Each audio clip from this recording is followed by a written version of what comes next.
This video is brought to you by Wolfsburg West.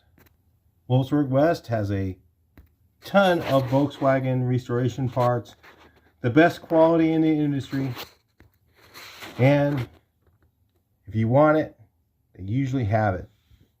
Great place to get parts. All right, so we're just going to install these step studs in here. Look here, they're stepped.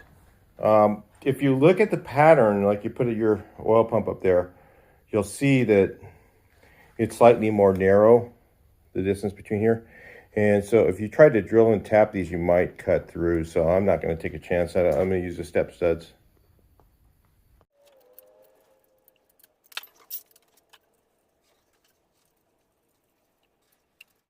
Let's see how this fits. I'm going to put it on this way.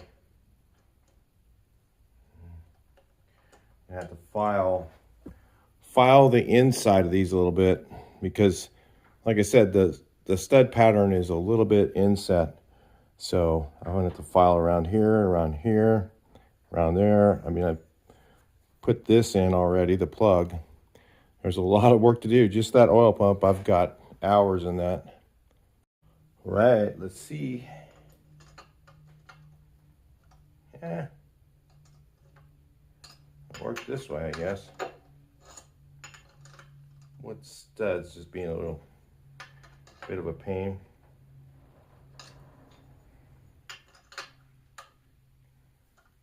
Studs a little tiny bit tweaked. I'll straighten it out a little bit and then put it on there because it fits. One of the ways, just tried it. It fits. That's the way it goes. That on the top, right? Yes. Tight.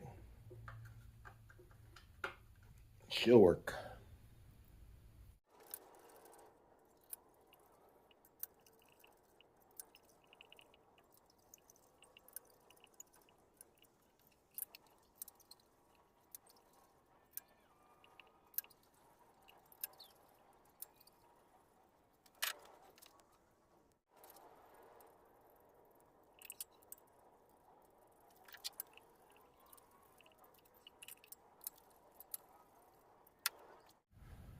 All right. Oil here. A little bit there.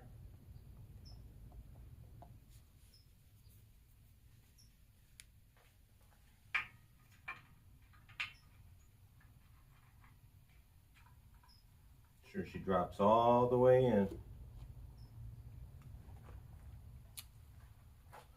A little bit of oil in the shaft here. And a little bit of oil on the gear. Doesn't need much. Guys just put all kinds of crap on these things, and really all it needs is just enough oil on there for the gears to kind of stick together. And once she rotates,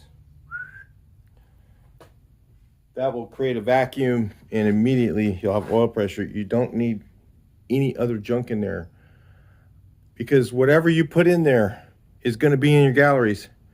Okay, it's going to go through all the oil passages. You got brand new engine. I get freaked out. I mean, I don't know, maybe it works. Guys use all kinds of crap. I've seen Vaseline. I've seen guys, I'll put grease in them. But listen, whatever's in there ends up in those little tiny oil passages in this 36 horse motor. And, you know, and you've got brand new bearing surfaces with very, very tight tolerances, and there's no space for anything other than oil. So this stuff's kind of thick, it's fine. It's an assembly loop, but man, anything else, I don't like to put anything inside one of these oil pumps other than just a little bit of oil. And that's it. Just a drip, enough on the gears just to coat the gear so that it creates vacuum. That's all it takes. A couple revolutions, you'll have oil pressure. It really doesn't take much.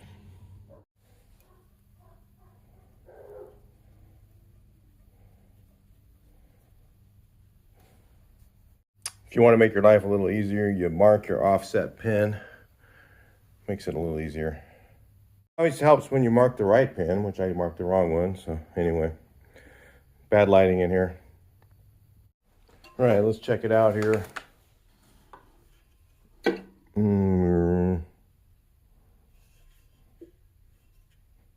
It's at 32. Turn this again to 0. It's hard to zero this out. So there we go. Zero it out there.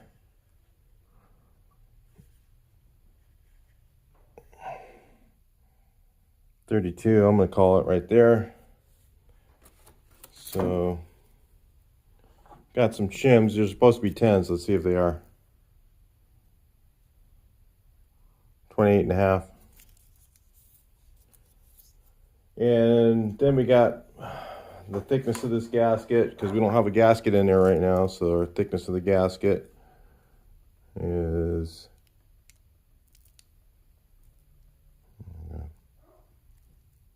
that's not right. 7 thousandths. Wait. I measured 4. That's about right. No way, that's 8 thousandths thick. Anyway, I measured it out, but I leave the gasket out when I do this because I want to try and not tear it, because you always end up tearing the damn thing. There's 32 right there. All right, let's see what we ended up with. I think it's a little bit tight, so that's at right there. It goes to 1.5 thousandths that way to 3. Wait, let's just see. Maybe that is okay. No, we're half thou past 20. Let's just zero this out. Maybe we can get a look at it better here. So it's a half thou, well, maybe almost a whole thou that way. It's 4. We should be okay. I like it closer to 5, but I mean, I don't like it 3.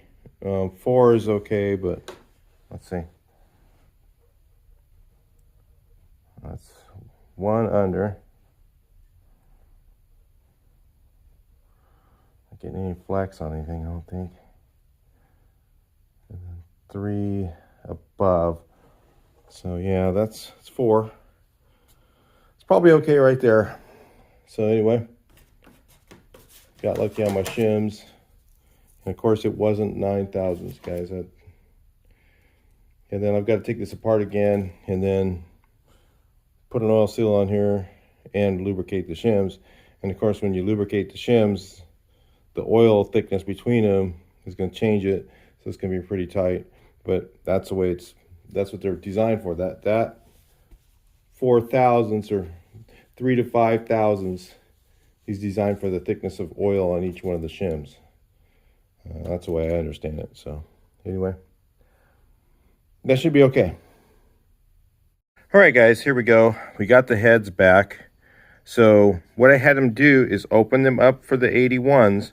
And I think the tops of the 81s are a little bit different than the 80s, just so you know.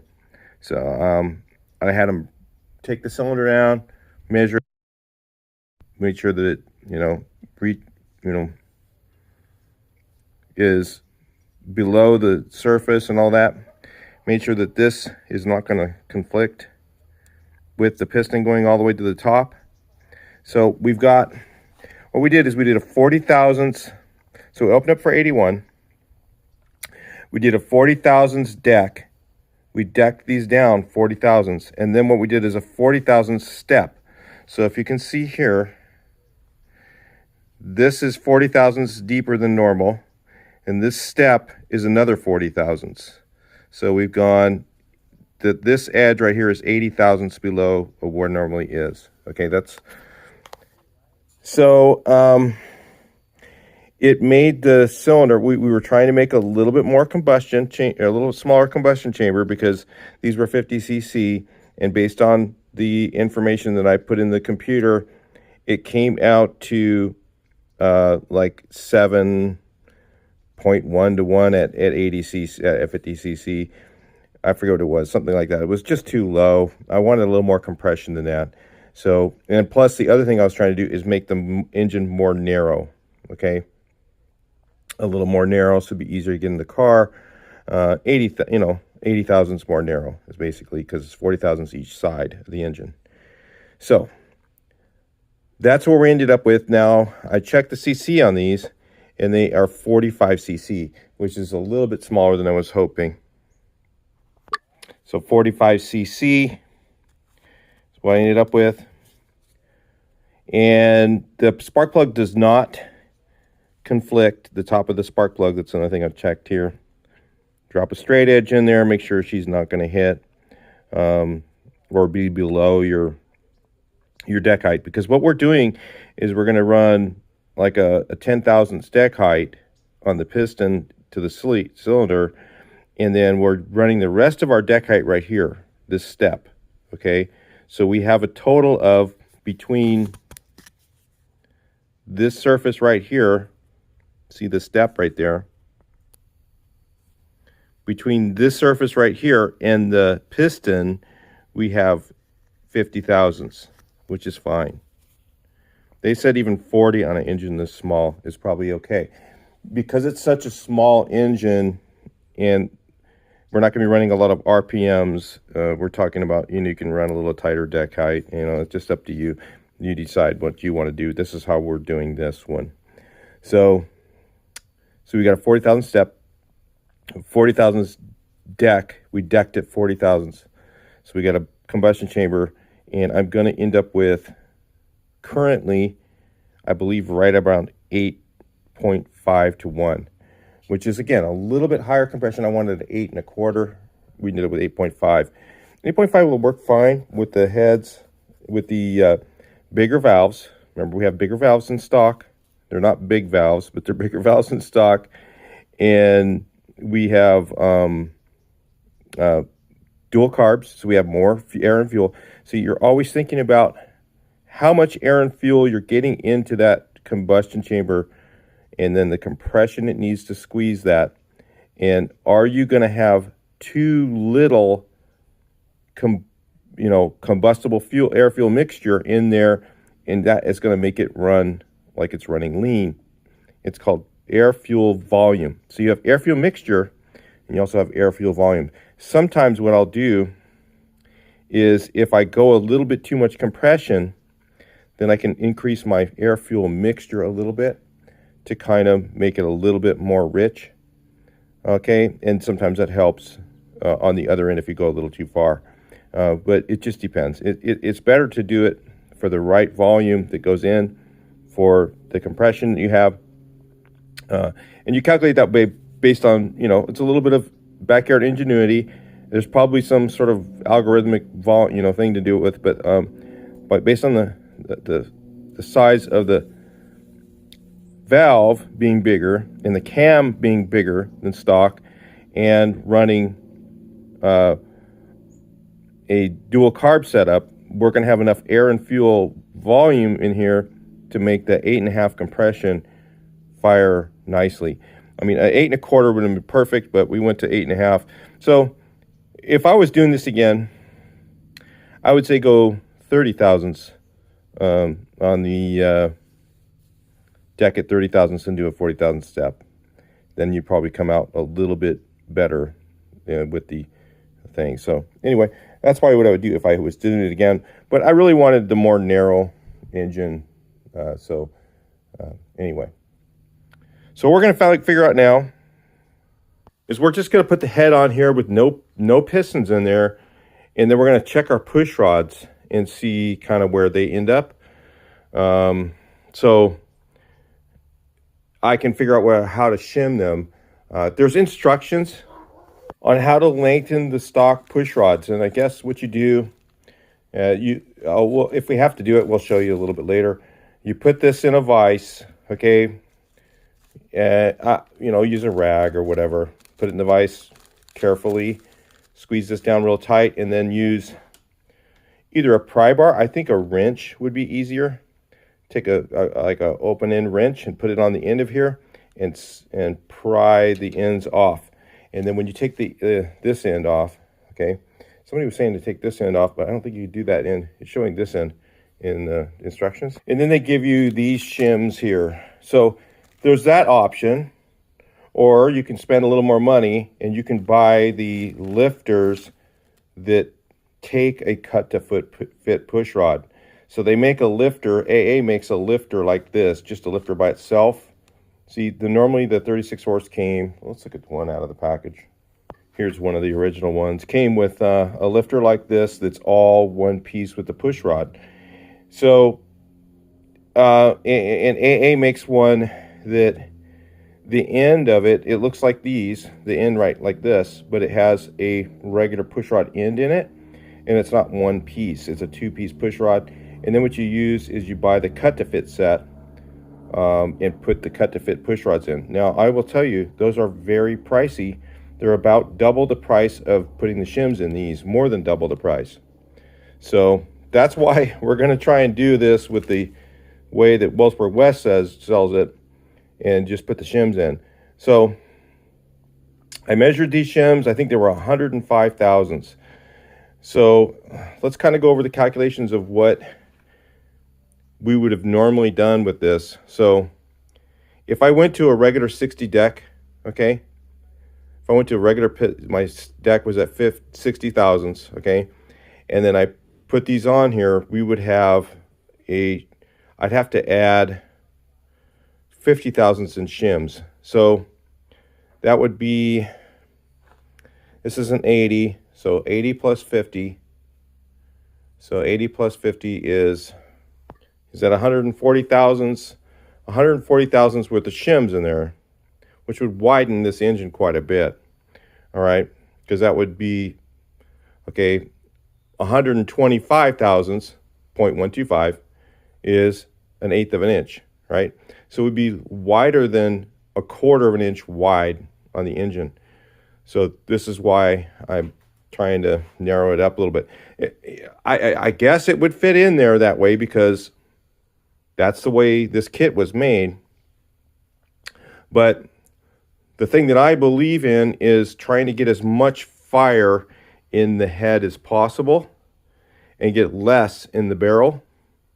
This is what a lot of us do. And the way I do that is try and go a shorter deck height and then step cut.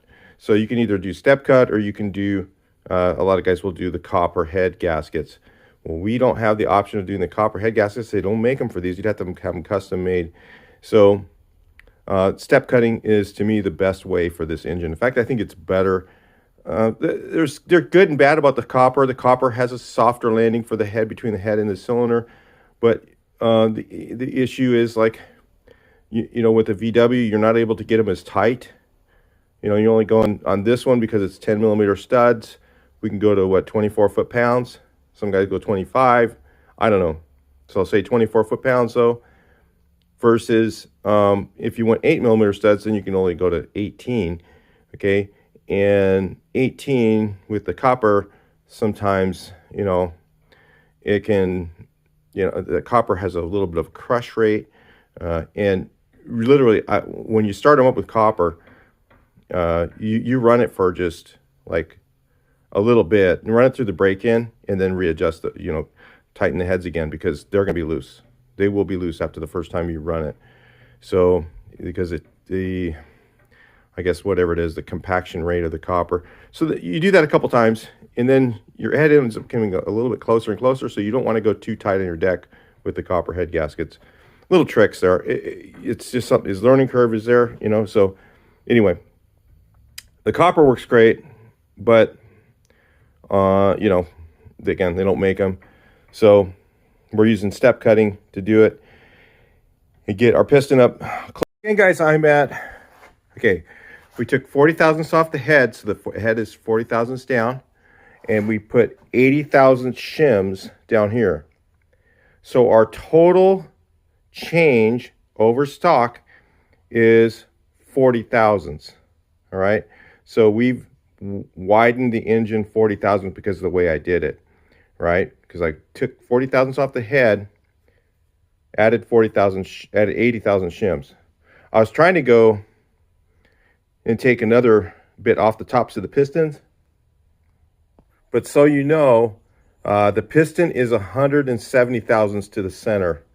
I took them to Brothers. We looked at them, and we didn't feel like that was enough piston. If we took, there's no way we could do 80. Or I was thinking, I think was thinking 60 thousandths off the top of the piston.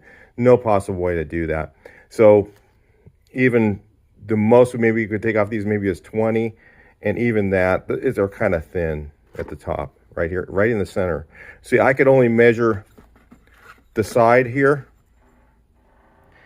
way over to the side, and to the side it kind of dips down in the middle, and I thought it was 200 thousandths, and it was only 170. So like I said, what I was trying to do is I was going to take the other 40 or 50 thousandths off the pistons, okay, and take 40 thousandths off the head, right? And then be stock width, right? You follow me? So that was the goal, to do that. But, and because if I went 50 thousandths off of there, then I could put a small shim on here, really small 20 thousandths shim on here, and my deck would be 0, okay? And then I'd have the 40 thousandths there, and then I'd have, these would be exactly the stock length, right? And the stock length, even though the cam's bigger, probably is going to be pretty close. So anyway, those are all things I was thinking about trying to do it, but we found out we just couldn't do it with the pistons. There's no way.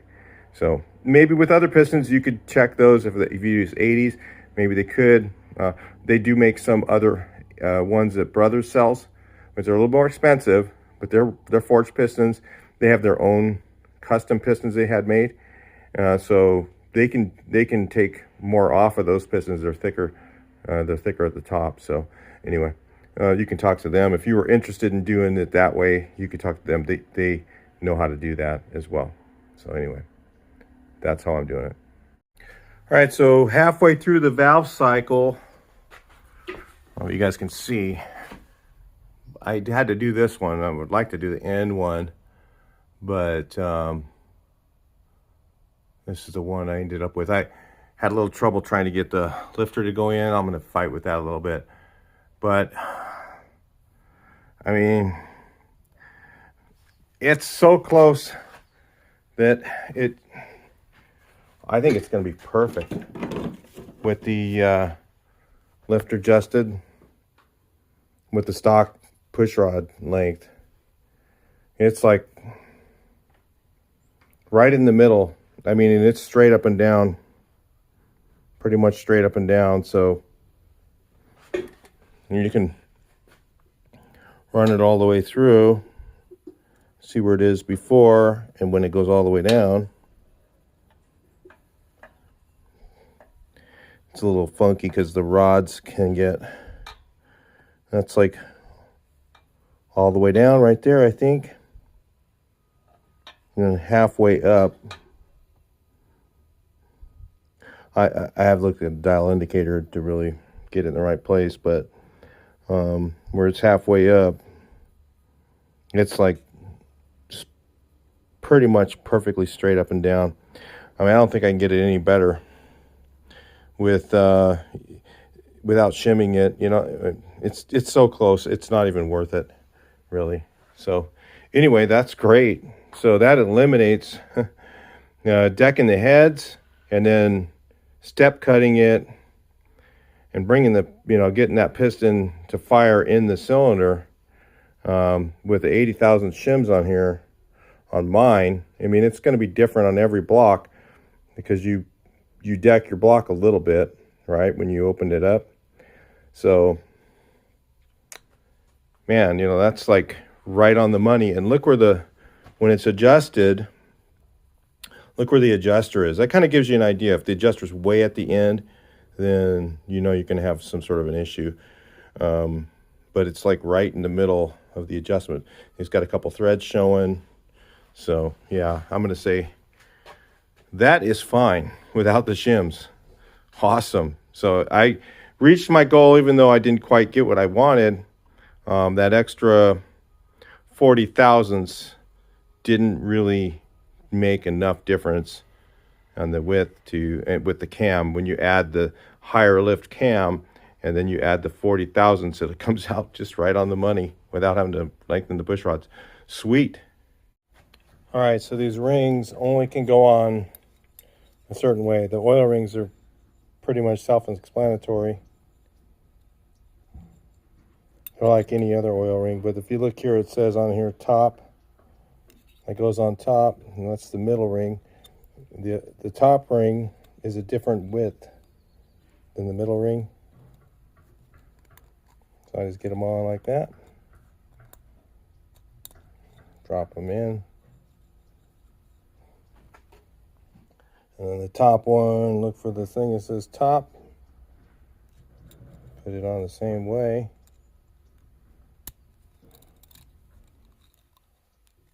Do all 4 pistons the same.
All right, I wanted to show you guys this too. If you can see here, this is softened edge. I'm gonna go ahead and sand that a little bit with some finer paper, but you can see how that is. See how that is really sharp. So when the piston goes up, if it helps it kind of flow to the combustion chamber, to the spark, to the exhaust, the intake, that's going to help it burn a little cleaner. So I'm going to clean this up real quick with a little bit of sandpaper on a disc and do the other head the same way, and then I'll put them on real quick.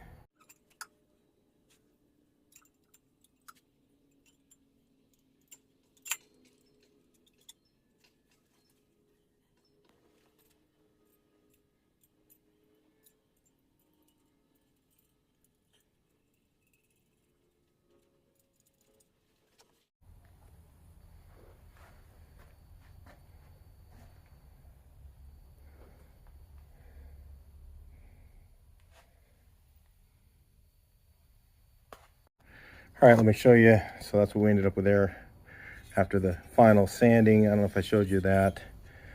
But just cleaned it up a little bit, got it smoother. And another thing I found, I've had the head off of this thing, I don't know, half a dozen times now. I had to open these up quite a bit. They were way too small for any socket to fit on there. So yeah, that was so I got it opened up for a real thin socket that I have. It just barely fits in there, so had to do that. A lot of work there. All right, so CC these up after making these little bit of changes here, and I added 2 more CC, so it gets to 47, and that makes it like 8.4, which is closer to where we want to be. There's my ring compressor.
I tried to film a few times and software updates, all kinds of stuff. So anyway, I went ahead and used a pinch welder and I cleaned the terminals on it, and boy, it starts to work good again. So I got that working good. Got those all on there really good. And I put little patches on here. I want it to look like if I wanted to ever take these off, I could just peel these off of here. Okay, and put heat risers on it. And I'm not sure if what exhaust I'm going to put on here. I may have to put something on there. I don't know. So I'm going to go ahead and paint this stuff. The device I was using filming this, I broke it. It fell off the good old stand.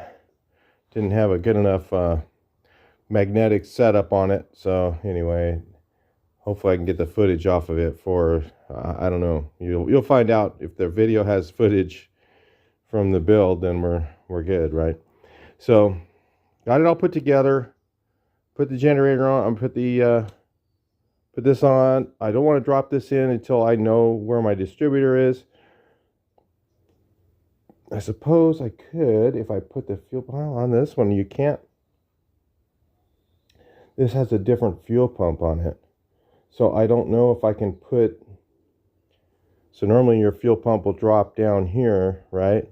And hold that thing in, hold it down on the gear. Because you don't want it to, you don't ever want to put one of these together and not put a distributor right in it after you put the drive in. Because if you don't, when you go to turn this around, that drive can jump up a little bit and tear up the brass gear in there. So we don't want to do that.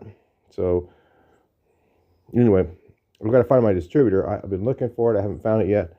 I may just put something else in here temporarily, or 009 or something. Whatever I've got laying around, but it needs to work with 6 volts, so it's going to have points in it, which that's scary, but anyway. We're going to get these cylinders tins painted and then put them on, and then I'm not going to paint the shroud yet because I don't know. I think the coil has to get relocated. So I may use this shroud that's kind of roached and then re-weld it and fix it, because if I want to re-weld and fix one to work with the thing in a different position, then rather than use one that's junk. Because this one here is not too bad. It would be good for a stock engine. So I may just use the other one. And I think that one's earlier too, because it doesn't have the holes for the wiring things on it. So that'd be more appropriate for this car. So anyway, we'll do that. But again, I'm not going to paint it until I mock it up, because I got to put the cylinder, you put those on there, put the carbs on, put the linkage on, figure out where they need to be mounted to the shroud. And then, because I don't know how that goes, we'll find out. I don't know. So I got to find out where that's going to get mounted, or if it screws to it, bolts to it, if I use nut certs or weld it, I don't know. So we'll get to that a little bit later. And then once I get the cylinders stuff painted, that's why I got to get that stuff painted now. This is a great DTM sealer. I just shot everything with that real quick.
Let's check this out. They got a pattern in here, same thing as the head.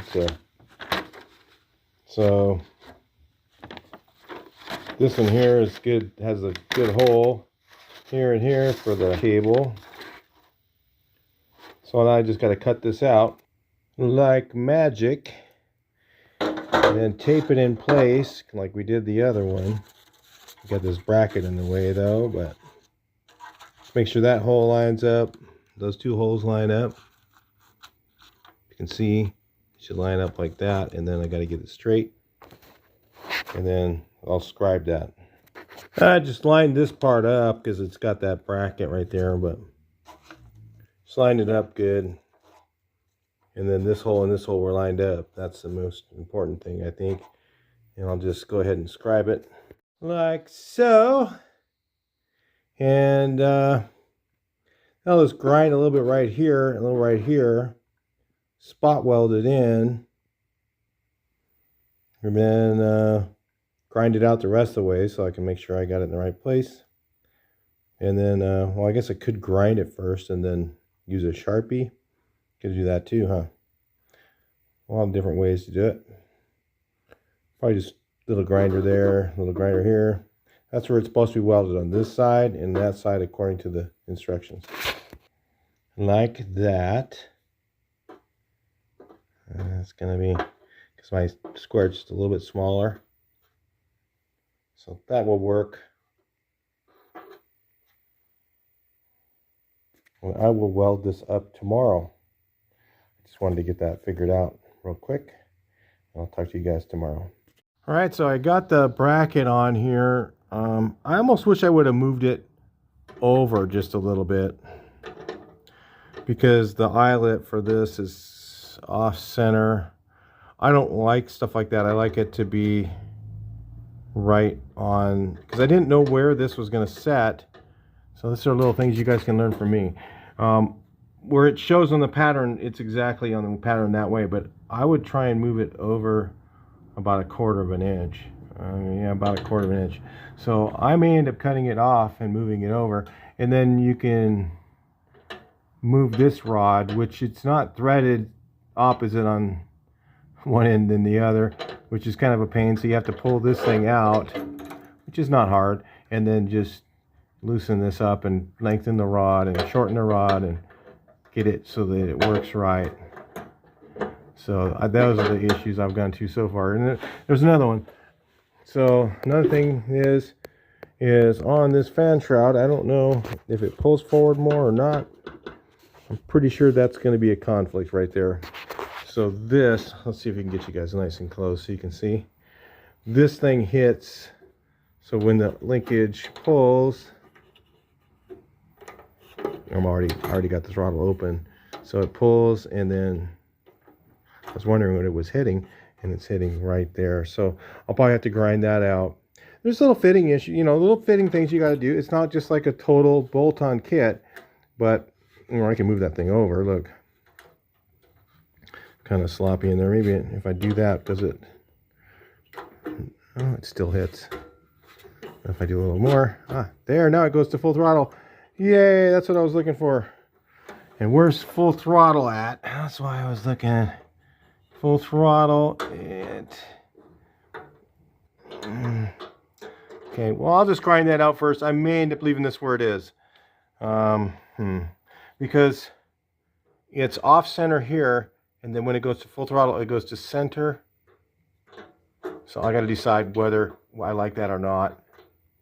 Those are all things that, you know, like when it's all the way out here at idle, I guess it's centered, isn't it?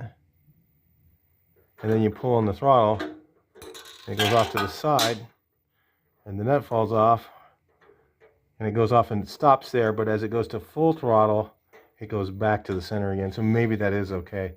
I guess it is. I don't think there's anything else I could do to make it better. We'll play around with that, because I don't like my cable rubbing on the side. That gets me a little, makes them wear out. So maybe I'll put a buggy throttle cable in this one to make sure it doesn't wear out on me on a long trip. All right, those are the issues. All right, so now you guys know why I didn't paint the fan shroud, right? Okay, so all the way out, we're lined up. I mean, it's hair off center, and all the way full throttle. It's centered in there. So that's probably the best thing when you're putting it, you're putting your foot in it, right?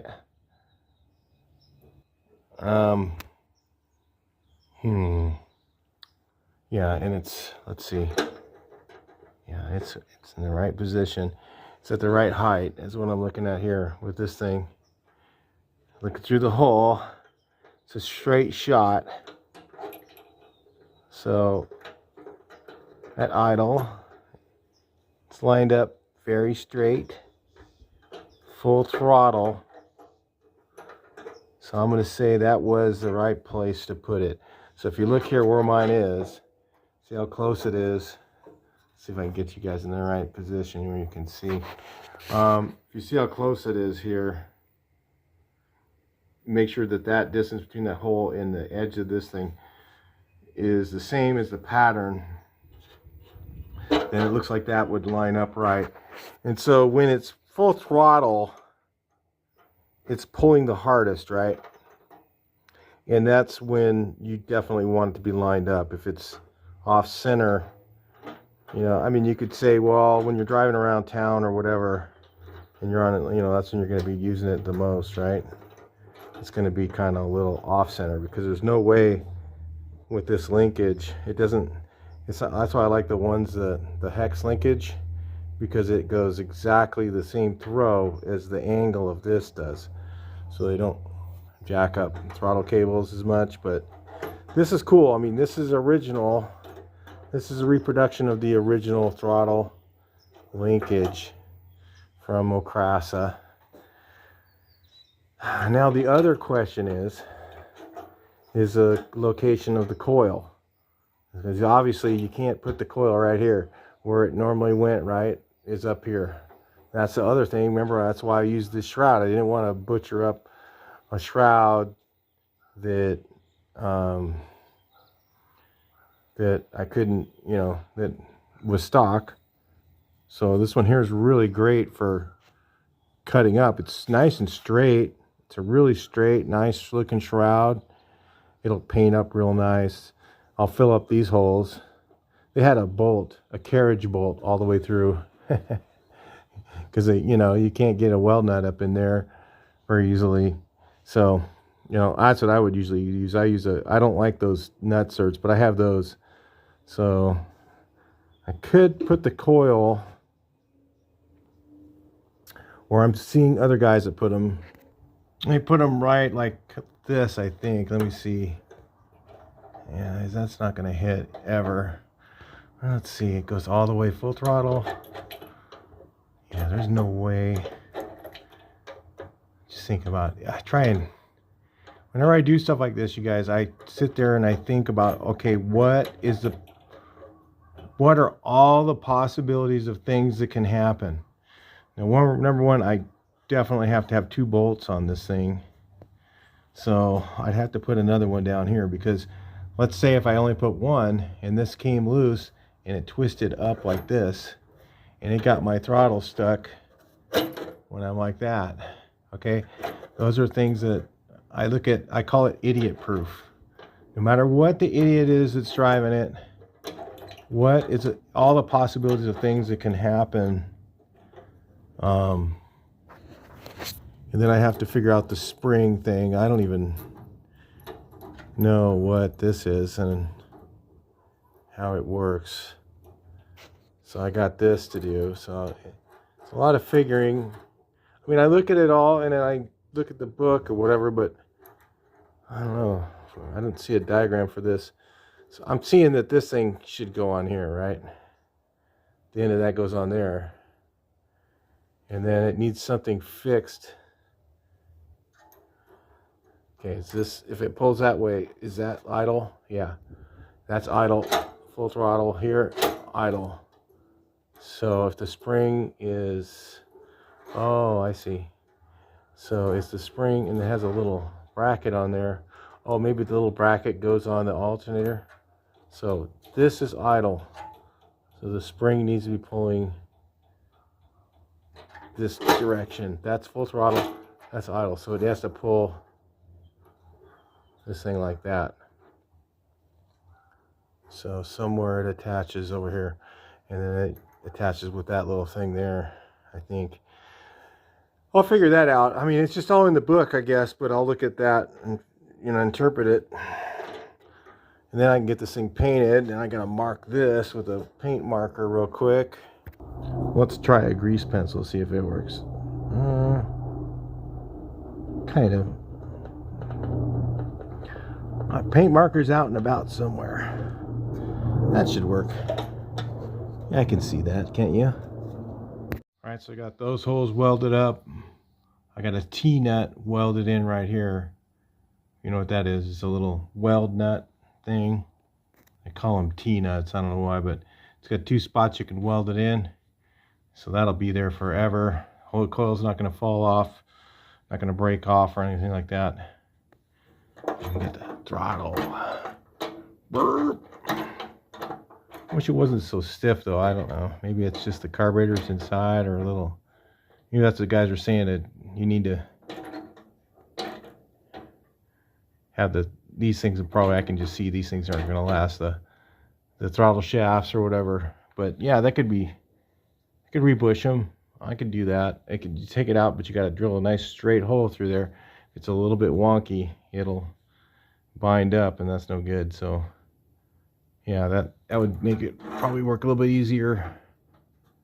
But yeah, that's what worries me right now, is like if I have to pull on this throttle hard like that, and it's a little hard. I'll see if I can get that less binding, but yeah, that's because I put a spring on there, spring tension on it to hold it back. You know, it's going to break the throttle cable pretty easily. So usually what I do in this circumstance is I'll get a buggy throttle cable, and I'll run the buggy throttle cable through here, and then I'll cut it, you know, whatever length, and then I'll tighten up the ends of it and braze it. You need a torch. You can't do that with anything else. Well, I guess you can do the TIG welder, but I'll braze the end of it, and that brass on there will keep the thing from unwinding. That'll last forever. That's a throttle cable. The throttle cable is the size of a clutch cable. The buggy throttle cables are, so, and they're not cheap, but they work. And then it won't, if it's binding up a little bit like that, or it's kind of hard, you have to have a lot of spring tension. And like I said, I want to try and eliminate that, but still haven't figured that out yet. I mean, I'll play with this thing for a while. But that's it, guys. I think what we need now is we need the exhaust. I don't have one yet. Stainless steel. I got some of that, but I don't know what I'm going to put in it yet. We were talking about just bending one out of steel. One of the issues is stainless is, when you bend it, apparently it likes to wrinkle one side of it when you use mandrel bender. So, but then trying to find 4-inch big tubing, it's kind of hard. It seems like it'd be easy to find, but you can find stainless pretty easily, but the other stuff is not like everywhere. So find this 4-inch tubing if I want to make a stock exhaust. But I could make one out of stainless. I think I can do it. I mean, I don't know. We'll see. I'll see later. That's what we don't know right now. So we'll just kind of play it with ear on that. Then I've got to sandblast and paint this. Sandblast and paint my generator, my generator stuff. I got a 1600 fan. I think a 1600 fan will fit, but I don't know for sure. So you can always comment that below if you know. I'll look and see if I've got one. It's either 1600 or 40 horse. I don't know if the 40 horse is more narrow than the 1600, but something with the same width as this one. I think the 40 horse or the 1600 one of them will fit in here. So I'll put that in here, then I'll get more air. And then I got this on. The notch was off. I checked it. TDC on that pulley when I had it apart. Again, I've remocked it twice to make sure the deck height. Total now with it torqued, I checked it torqued and everything else, we're looking at 8.6 with the clearance stuff I did. So it's like I said, it's a little more than I want, but I think this thing's gonna like it. I think it's gonna help the gas mileage, because I'll get a really clean burn. And if I have to, it's got the main jets that are in here are 125s. I don't know if that's going to work or not. I may have to richen it up and then see if it runs like crap. And then if it runs like crap when it's rich, then when I put bigger jets in it, that'll tell me that I need to go with the 125s. I just want to know. I don't want to guess. If it's, if I over richen it, that's cool. I'd rather have it be rich, too rich, or just right than be too lean. So anyway, we'll try it and we'll see. It's gonna be a little bit of wait before we get to a will it run. Maybe we'll just do the rest of the stuff in the next video and do a will it run on this, and hopefully, it all depends on the exhaust. I'm still waiting on stuff, so we'll see on that, and then I'll finish putting together, make it run. I don't know if I'm going to do it in the car. I might just do that. And I got to get a distributor. I'm working on that right now. Laszlo might have one for me, and when I told him, I said, yeah, just we'll do a trade, and then I'll probably give him my other one when I find it, because I think I've got one. I know I do. I've seen one, but I have like 30-40 buckets of parts that I need to go through up in the attic. That whole attic is full of parts. Tons of stuff in there. So once I get in there, then I'll know what to do with the distributor. And that's why I can't drop the drive. So I'm kind of stuck on that. I'm just going to sandblast and paint this, and I'll bring you guys back in. I'll just do that off camera, and I'll take the thing off here, and I'll find a fan if I can. Then I'll put these clamps on. I don't want to do that till after I got everything, so I know it's where everything's going to be. Then I'll put these clamps on. Some cool clamps they give you in the kit too. They're like ancient looking, really cool. Like, I don't know, they have a cotter pin in them and roll them up type of thing. Kind of weird, like something they would have put on this originally. So that's going to go on here. So I went with this on the rear tin because it looks like something originally they would have done. So I did that with a patch on there. Hopefully you can see it. Like, it looks kind of glary in the video, but I can't tell. And thank Josh. I don't know. He has the notchback. It's a really early red notchback original car. He found this for me. Thanks, Josh. Appreciate it. I was looking for this thing for a while, and I kept on getting skunked at shows. He saw two of them, and he needed one, and he thought about me and got it for me. So now I don't have to worry about that. I know this is probably not the right year one, but it goes underneath the fuel pump. You can't see it, so I don't care. The right one might have had no little groove in it. I don't care. I'll get that thing put on. I don't know, I have that little Z thing, I think, that goes in here. I thought Tony gave me one to put in there.